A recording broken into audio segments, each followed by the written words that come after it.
up. Thanks for watching. This is fun for me, so I hope you're enjoying it too. What I'm going to share with you right now is something called the 8 Laws of Physical Health. So I'm going to read them all, but I'm going to particularly read a few of them that are the most relevant to posture. Okay, and Pete Egoscue wrote these 8 laws, and they are in his book Pain Free on page 28. This was his first book. So the 8 laws of physical health and how it relates to posture. Vertical loading is number 1. So there's a reason why that's number 1. Vertical loading. So it says gravity is necessary for health. In order for gravity to exert a positive and dynamic influence on the body, it must be vertically aligned in its postures.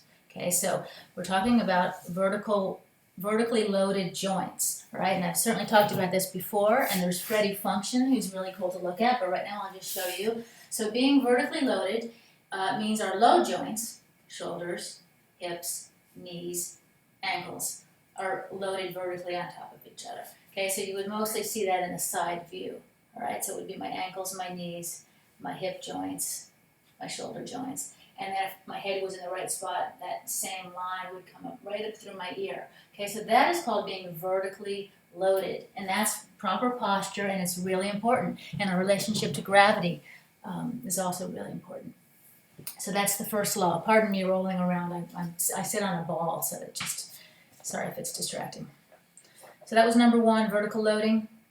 Number 2 is called dynamic tension. A state of constant tension exists between the front body and the back of the body. The posterior of the body is responsible for the extension of the body, and the anterior of the body is responsible for the flexion or bending of the body. Neither activity can take place without this action taking place simultaneously. Okay, so this idea of dynamic tension. So again, it has to do with vertical loading. That's where we're heading. So dynamic tension is what's keeping us upright muscularly. Okay, so the anterior muscles are the ones, generally speaking, responsible for flexion. So the bending is the flexion. And generally speaking, the posterior muscles are what's responsible for what we would call extension, right? So I'm not falling back and I'm not crunching forward because of dynamic tension, which is proper posture, which creates vertical loading. Okay, so that's dynamic tension. And then number 3 is form and function. Simply stated, bones do what muscles tell them to do. Now that's just the greatest statement, okay? It tells us so much. So I'm just going to read it again. Simply stated, bones do what muscles tell them to do. All skeletal motion is initiated by muscular activity. Okay, so that's just so good to know. And it's the foundation of the Egoscue method, because what we're doing is we're bringing posture back through the muscular activity. Okay, so it's the muscles that are doing their job, getting back to their proper length tension. They're not loose, they're not weak, they're not tight, they're not compensating. When the muscles are doing their job within their optimal design, that's when proper posture happens, because bones do what muscles tell them to do. Okay, so it's actually, in a way, postural restoration is muscular restoration, because we restore the muscles to their optimal function, and that's what returns our posture back to where it's supposed to be. So that's number 3. Number 4 is breathing. The body may not function without oxygen. So essential is this law that the body has redundant systems to ensure compliance. So what I want to talk about there with the breathing is how all the systems, including the respiratory system, is affected by our posture. So actually the respiratory system is probably one of the easiest ones to kind of relate to how posture might affect it. So we know we've got our lungs, right? That's the basis of our respiratory system, and our lungs are kind of sitting in here somewhere, right? And they need space. Lungs need space, right? They're expanding and contracting. So guess what happens when we're down like this? Okay, we've got a posterior tilt, we've got excessive thoracic flexion, crunched, right? The lungs don't have the space that they need. Or even if we're like over like this, and this is not an uncommon posture. Okay, that's one whole side of my lungs not given the right amount of space, and it's even front to back too. So breathing's super important. Posture is very important for breathing. Number 5 is motion. All of the body's systems, that is, the digestive, immune, and so on, are interrelated. The common thread that binds them together is movement. The faster the molecules of the body move, the higher the metabolic rate. The higher the metabolic rate, the healthier the human being becomes. So he's just saying we got to move, okay? And it actually keeps communication, if you will, going on, optimal communication.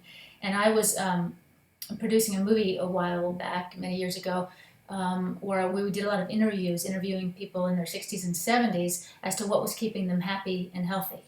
And number one of their answers was all movement. I keep moving. So motion is crucial. And when we're talking about posture,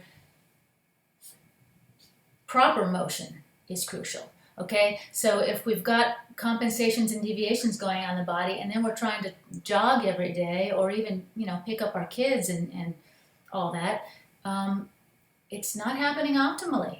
There's probably a little bit of there's a lot of compensation going on, and maybe even a little degeneration going on, which will lead to pain. So it's really proper motion through proper posture. Balance is number 6. In order for the law of motion to be effective and true, the body must achieve balance, defined as muscle memory, necessary to constantly return the body to the first law of vertical load. In order for this to occur, muscles must work in pairs equally on both sides of the body. Being right or left-handed hinders this balance only when we violate the law of motion. Okay, so that's sort of self-explanatory, right? So this is how it relates to posture, right? If I am not even left to right, we're designed identical. We're designed symmetrically the same from left to right, okay? And if the body gets out of balance through postural deviations, okay, which there's a million of them, but even if I'm, I've got a rotation, and then I'm compensating by sending this a little bit forward, balance is gone. Balance, we've just lost our balance. We've lost balance front to back because I'm forward here, and I'm sending myself back. So we've lost balance front to back, and we've also lost balance side to side because maybe I'm sending myself a little bit that way, right?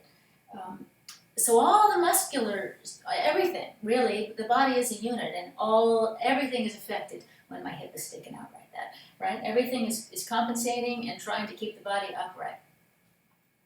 So when I'm out of balance like that, and what's going to happen is these muscles are having to do something different than these. See what I mean? It's like the hip sockets the femurs are in different spots in the hip socket when I'm like this.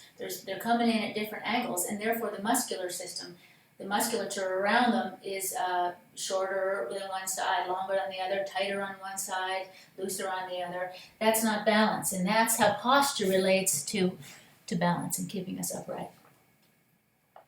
Number 7 is stimulus. The body reacts to all stimulus 24 hours a day, regardless of the conscious state for health. Therefore, the law of motion constantly reinforces this law. If motion is deprived, the law of stimulus becomes stressful to the body. The body absorbs pollutants and irritants rather than viewing them as of no consequence. So it's back to motion and keeping things moving. And then it's back to proper motion, which is moving properly, and then we're back to vertical loading and proper posture. So it just keeps relating back to posture. The last one is number 8, renewal. The body is organic, and therefore it is in constant state of growth or rebirth. Muscles, bones, nerves, connective tissues, cartilage, etc. are all alive.